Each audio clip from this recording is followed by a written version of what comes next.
अस्सलाम वालेकुम dear viewers, dear student and my dear friend. उम्मीद है बच्चे होंगे। अब हमारे पास लास्ट टॉपिक बचे हैं इस एटॉमिक स्ट्रक्चर के चैप्टर के, ठीक है, जो कि बहुत इंपॉर्टेंट है। इन टॉपिक को अगर हम आज अच्छे अंदाज में, अच्छे स्टाइल में सीखेंगे तो यही टॉपिक हमें सेकेंड ईयर में काफ़ी सपोर्ट करेगी, ठीक, काफ़ी सपोर्ट करेगी। हमारे पास टॉपिक क्या है? Electronic configuration. अब गौर से सुने, इलेक्ट्रॉनिक कन्फिग्रेशन को सही तौर पे समझने के लिए हमें 3 लॉस को फॉलो अप करना पड़ता है। 3 लॉस को, ठीक, मतलब किसी एटम की वैलेंसी निकालने के लिए हमें 3 लॉ को फॉलो अप करना पड़ता है। उन 3 लॉ में सबसे पहला इलेक्ट्रॉनिक कन्फिग्रेशन है। क्या है? Electronic configuration. तो सबसे पहले मैं इसको डिफाइन करने वाला हूं। दी distribution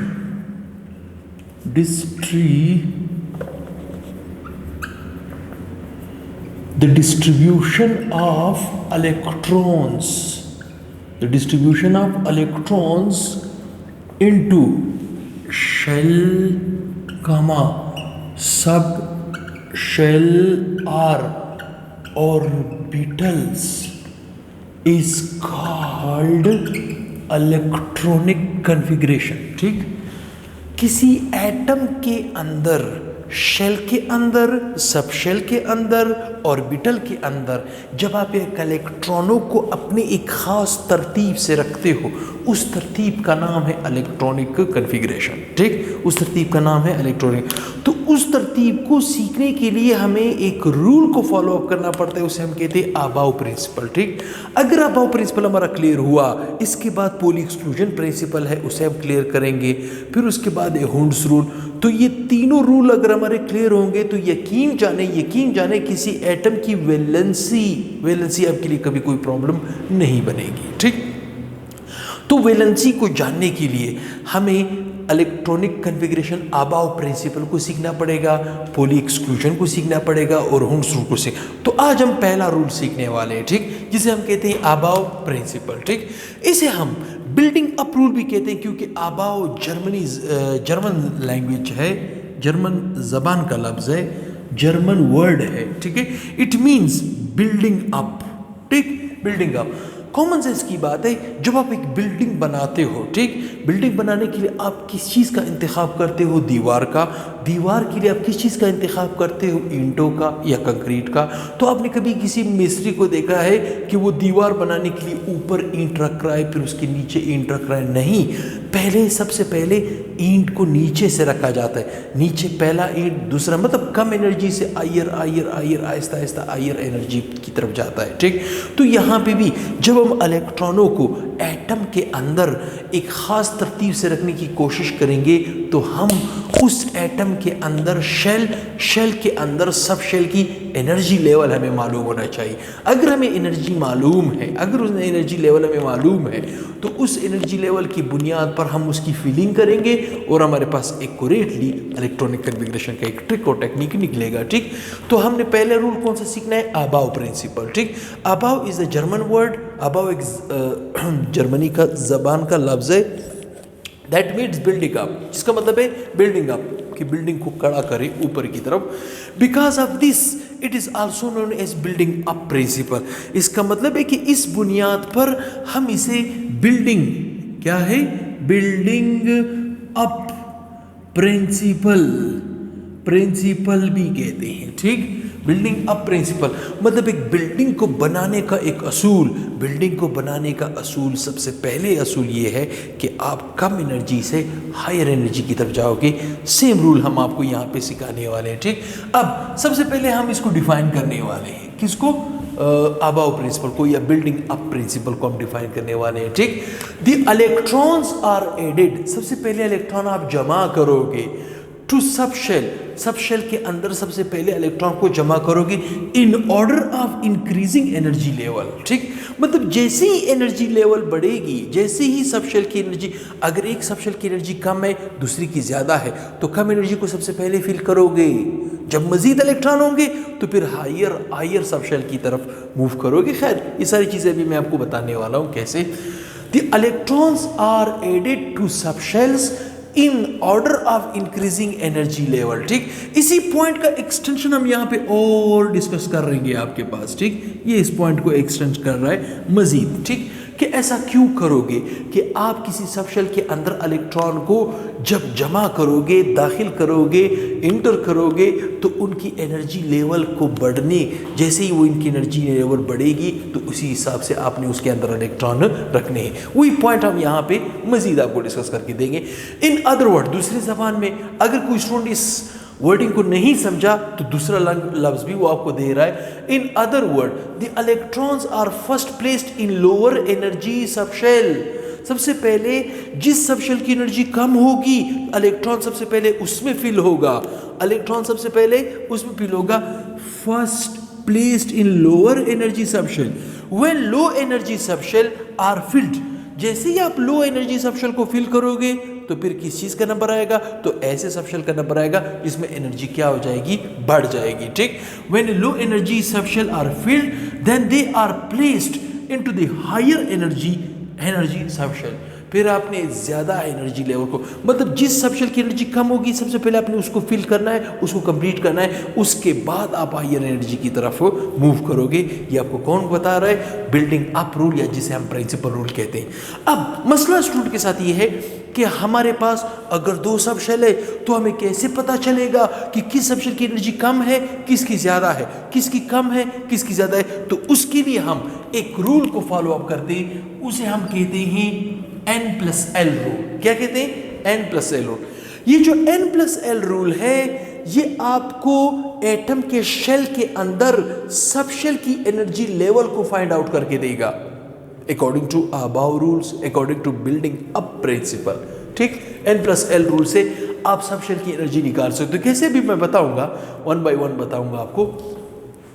the help to determine the energy order.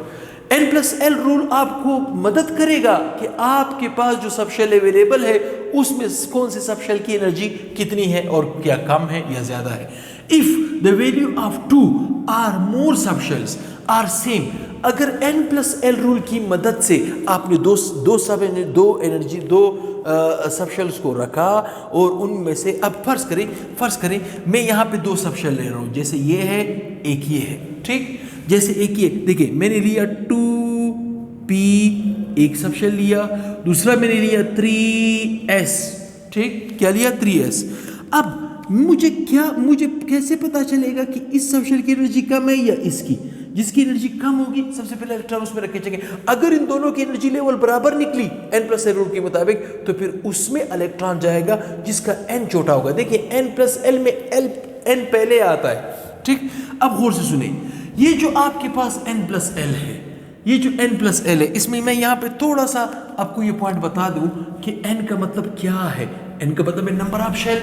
Number of shell का मतलब क्या है, शेल तो हमेशा जीरो नहीं होता, shell 1 2 3 and so on infinity तक जाता है। और व्हाट इज L की वैल्यू आपको पता होनी चाहिए। L की वैल्यू 1 से स्टार्ट नहीं होती, 0 से स्टार्ट होती है। कहां से स्टार्ट होती है, 0 1 2 3 एंड सो ऑन। इससे पिछले लेक्चर किसी नहीं देखा है तो वो देख सकते हैं। अब गौर सुने, यहां पे जो L की वैल्यू 0 से स्टार्ट हो रही, 0 का मतलब क्या है S, 1 का मतलब क्या है P, 2 का मतलब क्या है D, और 3 का मतलब क्या है F। ठीक, मतलब S की energy on the basis of azimuthal quantum number 0 है, P की energy on the basis of principal azimuthal quantum number 1 है, D की 2 है और F की क्या है, 3 है। तो ये चीज़, ये ऑर्डर आपने याद रखना होगा। अब अगर ये ऑर्डर मेरे जहन में है, मुझसे कोई पूछे इन दो सबशेल को कंपेयर करो, तो मैं यहाँ पे N+L लिखूंगा, यहाँ पे N+ लिखूंगा। इसमें N क्या है, देखिए 2 नजर आ रहा है, 2 है, प्लस L क्या है, P की एनर्जी क्या है, P की है 1, तो यहाँ पे 1, तो टोटल आ जाएगी 0.3 एनर्जी का मालिक है ये सबशेल। ठीक, इसी तरह N+L अगर मैं इसके ऊपर अप्लाई करूं, इसमें N क्या है 3 और L क्या है, L आपके पास S है, S की एनर्जी क्या है 0, तो इसकी एनर्जी क्या निकली 0.3। यहाँ पे कंफ्यूजन आ गई। ठीक, मतलब कहने का मतलब क्या है, जब मैंने 2p की एनर्जी निकाली तो मेरे पास निकली 2 + 1 = 0.3।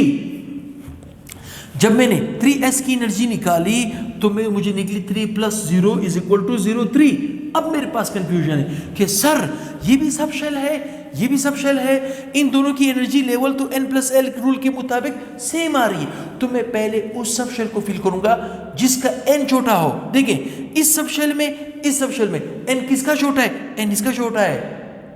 जब इसका छोटा है तो ये फर्स्ट फिल होगा। ये क्या होगा? फर्स्ट फिल होगा। ये सेकेंडली फिल होगा। ये क्या होगा? सेकेंडली फिल होगा। ठीक ठीक, ये चीज भी आपकी सेम, वही चीज वो रूल आपको बता रहा है। If the value for two or more subshell are same, then the electron will enter into that subshell। तो इलेक्ट्रॉन उसमें इंटर होगा which has a lower value of n+l। जैसे मिसाल के तौर पे कंपेयर के लिए मैंने 2 सबशेल लिखे, ठीक, 2 सबशेल लिखे।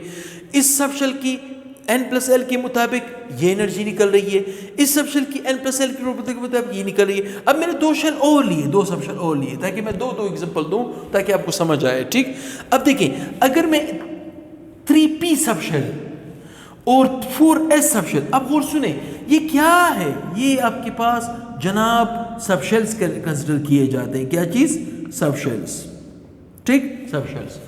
अब अगर मैं इसके n+l रूल के मुताबिक निकालूं तो इसमें n क्या है? 3 + p, l क्या है? p की एनर्जी क्या है? 1।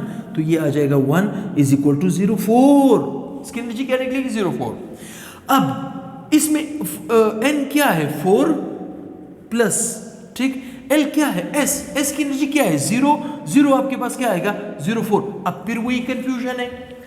ये 2 सबशेल्स, इन 2 सबशेलों की n+l रूल के मुताबिक क्या है? एनर्जी सेम आ रही है।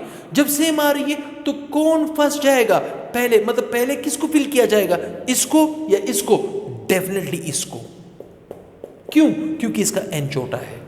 वही बात हम यहां पे आपको बता रहे हैं। ठीक, if the value for 2 or more subshells are same, then electron will enter into that subshell which has a lower value of n, जिसका n छोटा होगा। ठीक, तो अबाव प्रिंसिपल या बिल्डिंग अप रूल हमारे सामने यहां पे पेश हो चुका है। देखिए सबसे पहले हम इस सबशेल को फिल करेंगे, फिर इसको फिल किया जाएगा, फिर ऐसे आएंगे, फिर ऐसे आएंगे, फिर ऐसे आएंगे, फिर ऐसे आएंगे, फिर ऐसे आएंगे, फिर ऐसे आएंगे। अब आप कहोगे सर जब हमने इस सबशेल को फिल किया, ये पहला शेल है, एक सबशेल है, दूसरे शेल में 2 सबशेल है। जब मैंने s को फिल किया, p को फिल किया, तो मैं तीसरे शेल की तरफ आया, 3s की तरफ। अब तीसरे शेल में 3 सबशेल है, लेकिन गौर से याद रखें तीसरे शेल में जब 3s को आप फिल करोगे, 3p की तरफ आओगे तो 3d को छोड़ दोगे, पहले आप इसको फिल करोगे। ऐसा क्यों? जब हम इन दो सबशेलों का कंपटीशन करेंगे तो हमें पता चलेगा किसकी एनर्जी कम है, किसकी ज़्यादा है। तो लिहाजा मैं इस पोर्शन को यहाँ पे रेस कर रहा हूँ क्योंकि मेरे पास टाइम यहाँ पे जगह कम है, तो मैं यहाँ पे इन दोनों में से टैली कर रहा हूँ कि पहले देखिए रूल के मुताबिक ये पहला शेल है, ये दूसरा शेल है, ये तीसरा शेल है। तीसरे शेल में 3d भी है, लेकिन 3d को पहले फिल नहीं किया जाता, 3p के बाद हम किस में आते हैं? 4s में। ऐसा क्यों कर रहे हैं? हम यहाँ पे इनकी एनर्जी निकालेंगे, जिसकी एनर्जी कम होगी सबसे पहले वही फिल अप होगा। ठीक, वही फिल अप होगा। कैसे? अभी देखिए इन 2 सबशेल को मैं ले रहा हूं 4s2, फिर मैं ले रहा हूं 3d10। क्या ले रहा हूं? 3d10। ठीक, अब देखिए इसके ऊपर भी n+l में रिप्लाई कर रहा हूं, इसके ऊपर भी n+l। इसमें n क्या है? 4, इसमें l क्या है? s की एनर्जी क्या है? 0। इसकी एनर्जी क्या है? 0। तो 0.4 इस टोटल सबशेल की एनर्जी निकल आई।